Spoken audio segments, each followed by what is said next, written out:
Right, thank you. So we'll go back to item 4 on the agenda. So this is a report regarding the use of force. And again, just a little bit by way of context, clearly this is, again, something that is quite topical around some of the campaigns that the Police Federation have been running. And of course, the potential impact it can have on members of the community when a use of force is made. So the Protect the Protectors campaign is something that I am fairly supportive of, which started back in February of this year, and this is looking at the assaults on police officers and staff as well as other emergency services, and it's aimed at looking at the sentencing rules and looking at, again, more sustainable funding for police and emergency services into the future. So I will hand over to you to update on this report. So again, just before I introduce Andy, a little bit of context from my perspective. The very nature of policing and the fact that sadly some individuals commit criminality does mean that from time to time we have to use force to detain people. Obviously that has to be appropriate and proportionate and lawful. But what we are also finding is that there are an increasing number of people who either resist arrest or indeed assault the individual officer or PCSO who might be wanting to speak to somebody. In 2017, I just do not find this acceptable, and therefore I do support the Protect the Protectors campaign, and I support it for two reasons. First and foremost, I just don't think it's acceptable that anybody assaults anybody, irrespective of whether they're a police officer, emergency services member, or indeed anybody else. But secondly, the impact that has on the individual can be significant. The impact it can have on their colleagues can be significant, and in particular if that officer or member of staff ends up no longer on duty, the burden then of others then having to pick up the workloads and indeed having less capability or resource to then respond to other incidents can be quite significant. So it's in the public interest, in my view, to not encourage anybody to assault anyone, and just as importantly, not to assault anybody from the emergency services. So that's my starting point. Yeah, no, thank you. I'll introduce it. Okay, thank you, Chief. So as Chief mentioned, it's the use of force is integral within policing, certainly for us to enable us to deliver the policing crime plan outcomes around protecting vulnerable people, attacking criminality and reducing crime. And its use is really enshrined in law and common law, but it's governed under ECHR principles. So what we do when we use force has to be that which is necessary to achieve what we're trying to achieve. It's got to be proportionate to the threat, and it's got to be justified, because we recognise that our use of force is again impacts on policing legitimacy and trust and confidence in policing. So being transparent and accountable is a really important part of our use of force. So we welcome the chance to come and talk to you about this. Yeah. We're a force that faces significant levels of public demand. Over 1,000 incidents every 24 hours. We arrest on average 135 people a day, just over 4,000 detainees per month. Now in the main, most of those arrests are affected just by communications and compliantly. So the use of force is really it's just the tip of the iceberg. There's a whole host of policing activity that doesn't require us to resort to force, that goes on in everyday policing, but nonetheless it does. And in and amongst that, there are the risks, as the Chief mentioned, to officers and staff. And so we are supported to Protect the Protectors. We put measures in place in force through a goal group chaired by the DCC to monitor assaults on officers and staff. So we're very alive to that fact. Nonetheless, use of force is important for us. So I suppose the first part of how we deliver use of force is about how we train our staff and how we equip them to operate on the streets. All police officers have sort of the basic tactical options available to them. They've got handcuffs, baton, leg restraints, powder spray, and of course the body armour that they wear, the tack vests. We have additional measures that sit above that around specially trained taser officers who operate in specially trained units and can use taser to support arrest. And then we have obviously firearms officers who carry conventional firearms and other less lethal weaponry, so they will carry taser, and also AEP, which I think people would commonly understand as baton guns, and supporting that, police dogs as well if we've got higher levels of threat where we might need to use a police dog. And of course the force is also moving towards a rollout of bite guards and spit guards to protect officers, which is significant when you look at around 15% of assaults on officers are as a result of spitting. All of our training and our tactics are fall out of national policy, authorised professional practice and the relevant use of force legislation, and again is all trained around national decision making, policing code of ethics, so that we have an ethical basis on which to train staff. It's all delivered through our officer safety training programme. When officers start, they will go on a 5-day officer safety training course and then annually refresh on baton cuffs and open hand techniques.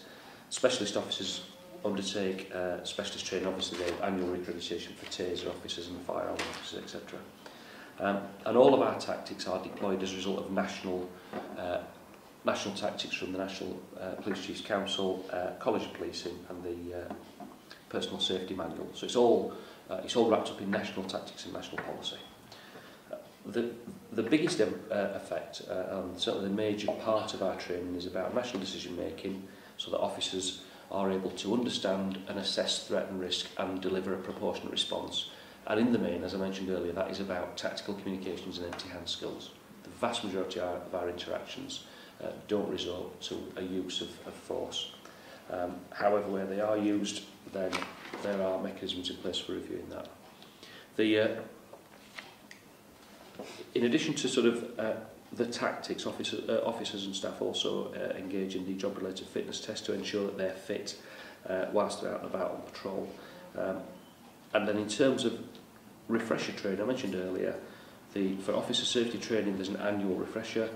For taser officers, they are officers that have been selected by inspectors because of their experience, but also go through a vetting process so that we ensure we have officers of the right temperament and right aptitude and attitude when we deploy with taser. In fact, I'm aware of an officer that's recently had their taser status withdrawn as a result of complaints that have been made around the behaviour. So we're switched on to monitoring that all the time. AFOs undertake 12 weeks of specialist training, and then anybody who moves on to specialist firearms officer will take additional training in addition to that. And PCSOs and detention officers again receive the annual training. So we have a whole regime of training that wraps around the use of force to ensure that we can have confidence that officers and staff that are out dealing with members of the public are appropriately trained, skilled and equipped. Where we do resort to force, and that can be everything from compliant handcuffing, where someone would offer their hands, right through to non-compliant handcuffing and then use of batons, etc. We always require that a use of force form is submitted. We've recently deployed that on the app, so officers have now got access to the use of form forces instantly.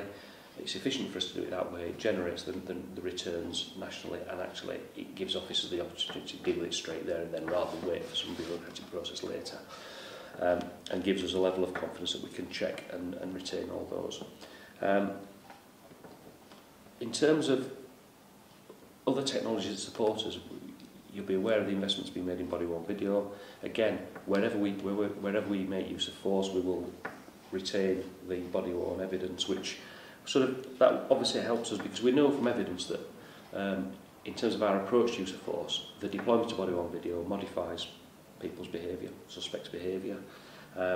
It provides that third independent eye, so we've got an accurate account of what's happened rather than people's perceptions at times of stress, and it allows us to gather evidence and ensure a professional response to any complaints that may stem from use of force.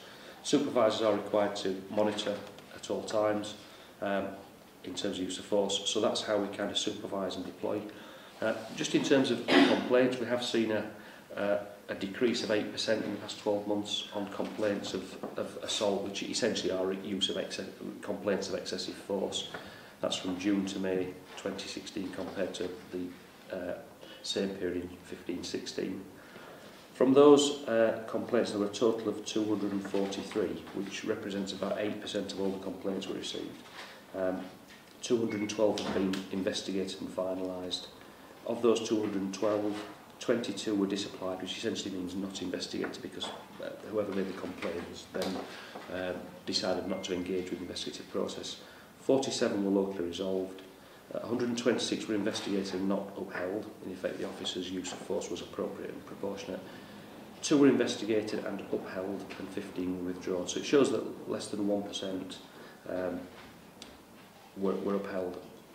Forgive me, that was the 15-16 figures. In terms of this year, 232 investigated, 44 disapplied, 6 locally resolved, 158 investigated but not upheld, and 4 were upheld, which again is 1.7% of allegations. So it's a very small proportion of allegations that are made that result in being those allegations being upheld. In terms of taser, whenever we use taser, there's a national requirement for an FA4 form to be completed, which documents the whole circumstances around the use of taser. These are all reviewed by senior officers. Whenever one is used in terms of being red dotted, fired or arced, they are reviewed by the on-duty firearms commander, the Chief Inspector on the CARDA, and then where appropriate will be referred through to the taser panel for any learning and development. And in terms of future plans, the main ones really around here are just our intended deployment to the spit and bite guard. And the policy that we have in place will be that where they are used, there'll be a review by a senior officer at district who will be the duty operational commander, and then all of the use will be referred through to the goal group chaired by the DCC. So that's where we are in terms of use of force, Commissioner. Thank you.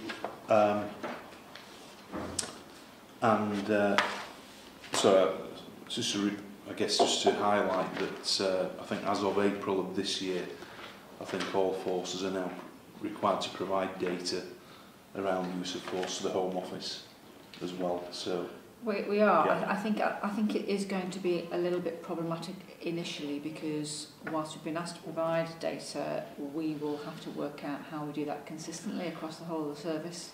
So we've developed an app. Other forces haven't got that technology, so I'm not sure to start off with we'll be necessarily comparing like with like data, but no doubt over time that will develop. Yeah. No, thanks for that. Just a few follow-on questions then from the report, and I absolutely accept that find it is totally unacceptable for not only members of the public to be assaulted, but clearly officers and members of the emergency services. And that's why I too support the campaign. The report does outline, and you touched on it, Andy, the student officers receiving 5 days officer training, which includes the use of force, and it's really just a question of how often is that going to be refreshed. And what are the sort of compliance rates for that training, which clearly also includes the use of batons, parva, tasers, etc.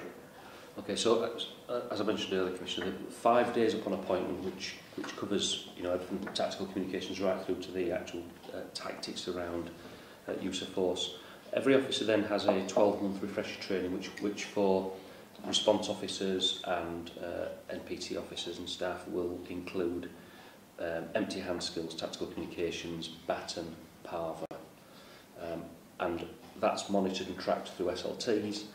What we had as of April this year, the previous 12 months, we had 2,428 officers out of a force strength of 4,700 who've been through that officer safety training, which is 51.5%. We're just doing some work to understand the proportion of officers that are required to go through it. We know the numbers that have been through because it's managed locally, but I'm actually wanting to pull together force figures on this to give me some reassurance that officers aren't missing the training. What we do know is that occasionally, it's for operational reasons, they have to cancel training but then jump on a training course a wee while later. So I'm just putting some systems in place to track that. In terms of taser officers again, on top of their officer safe training, have an annual refresher.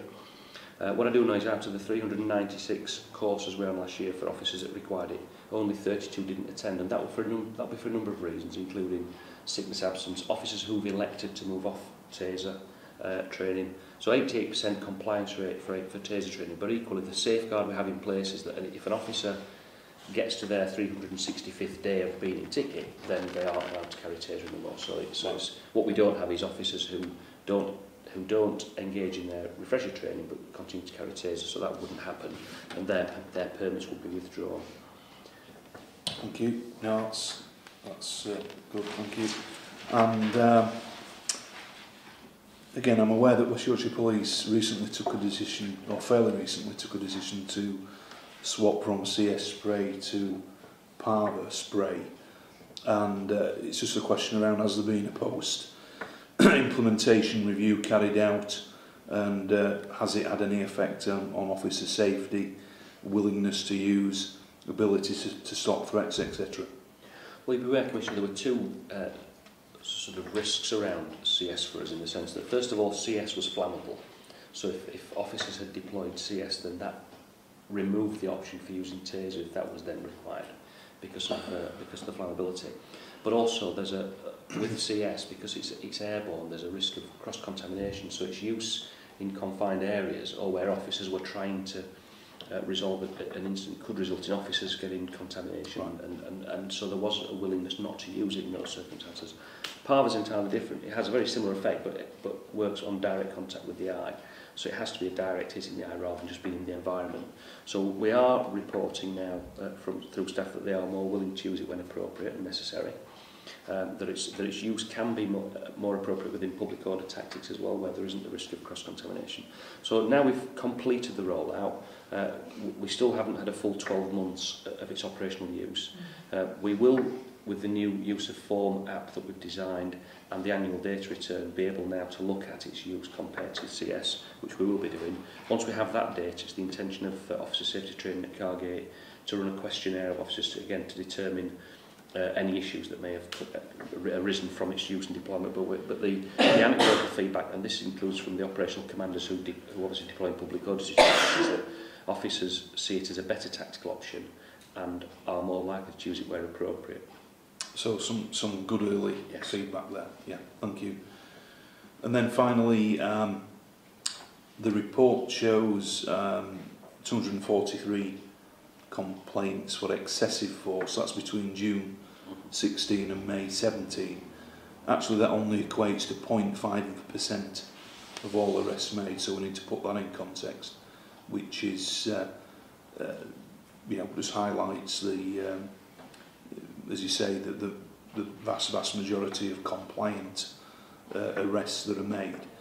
But it's really just to ask, what is the process then when this happens, and particularly what happens to the member of staff whilst there's an investigation ongoing, for example?